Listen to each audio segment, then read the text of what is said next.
رسول الله صلی الله علیه وسلم فرمای وی کم مسلمان چې د جمعې په ورځ په ما باندې صرف او صرف یو پیر درود وای صرف اور صرف ایک مرتبه نو الله رب العزت په د باندې د عافیت یو دروازه کولاو کی اوس عافیت څه شی دی واوري عافیت کې سلور غټي غټي خبرې راځي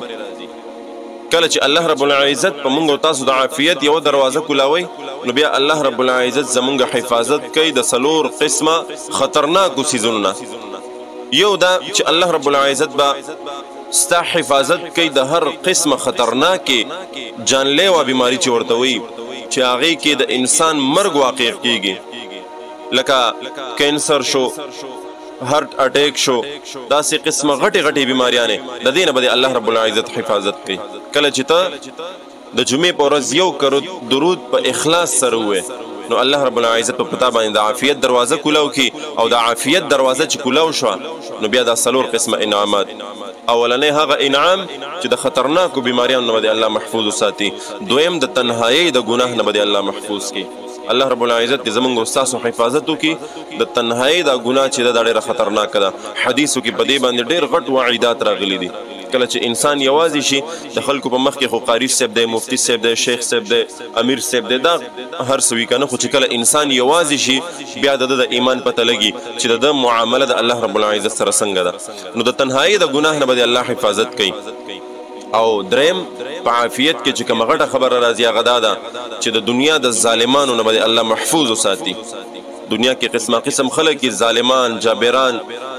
فاسقان د دینه به الله محفوظ وساتي د ظالمانو د ظلم نه به الله محفوظ کی او سلورم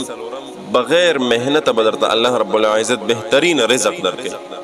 پر رزق پسې به دینه ذلیل کوي منډه تړي بور پسې نه وي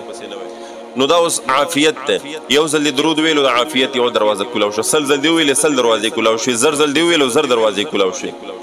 رسول الله صلی الله علیه وسلم فرمایي د خون خبره چې وای د جمعې په شپه د جمعې په ورځ څوک په ما باندې درود وای نو دا درود د پرشتو ډیوټي دا لګیدل چې براه راست د ما په سر راسي اوس مثال تا دلته کې د پیښور نه درود ویلو په پیښور کې د پلانی زینت ویلو نو پرشته لاړ شي یا رسول الله صلی الله علیه وسلم سا پلانی امتی د پلانی زوی د پلانی ملک د پلانی خار د پلانی ضلع نه تر محله پورې ساغه ټول بیان التکوشي چې د پتا باندې درود ویلو بیا رسول الله صلی الله علیه وسلم ورته فرمای چې ز په خپل قبر اطهر کې د هغه نوم اخلم او دعا ورته کوم او د قیامت په ورځ شفاعت کوم نو مسلمانانو ورونو درود چې مونږ تاسو نه وایو نو وسکو په درود باندې الله رب العزت هغه انعامات ورکي چې هغه زمونږ تاسو په تصور کې نشته سم مشکل وستا په اخلاص سره درود پر رسول الله صلی الله علیه وسلم وایي ته ګوره چې سم مشکل الله رب العزت حل کوي او کنه ته شروع وکړه په اخلاص سره درود بیا خاص کر د جمعې په شپه او د جمعې په ورځ باندې د دې زیات اهتمام کوي اکثر خلک وایي شوقي مینه محبت او د هر مسلمانی چې ماته د رسول الله صلی الله علیه وسلم دیدار نصیب شي زاغي ته منور یو وظیفه مکوي د ګنا نه ځانو ساتي او 15 وخت مونږ برابر کوي د درود پاک اهتمام کوي نور اسم مکوي په دې باندې الحمدلله زمونږ تجربه ده زمونږ د اکابرینو تجربه ده زمونږ د استادانو زمونږ د ملګرو تجربه ده په دې باندې د رسول الله صلی الله علیه وسلم دیدار غواړي په کثرت سره درود پاک د ګناه نه ځان ساتل او 15 وخت مونږ کول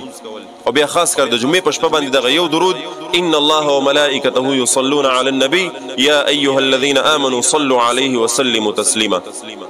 درود ابراهیمی او ورسره سل کرته یاد دینم زیات چې په داسې حالت کې چې ته دا درود وې او په تا خوب راشي